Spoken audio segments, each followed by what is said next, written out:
Ever wondered about the vibrant city of Boa Vista, nestled in the heart of Roraima, Brazil? Here's a quick fun rundown for you. Fact 1, Boa Vista is the only Brazilian capital located entirely north of the equator. Picture that. Fact 2, it's home to the Maracá Ecological Station, a haven of biodiversity. Fact 3, the city's architecture is greatly influenced by the indigenous Makuxi people.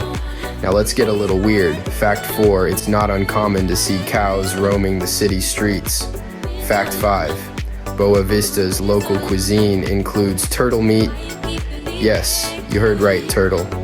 Fact 6, the city has a unique tradition of kite flying competitions. With a population soaring over 300,000, Boa Vista is a melting pot of cultures, oddities, and surprises. So, why not immerse yourself in the wonders of Boa Vista?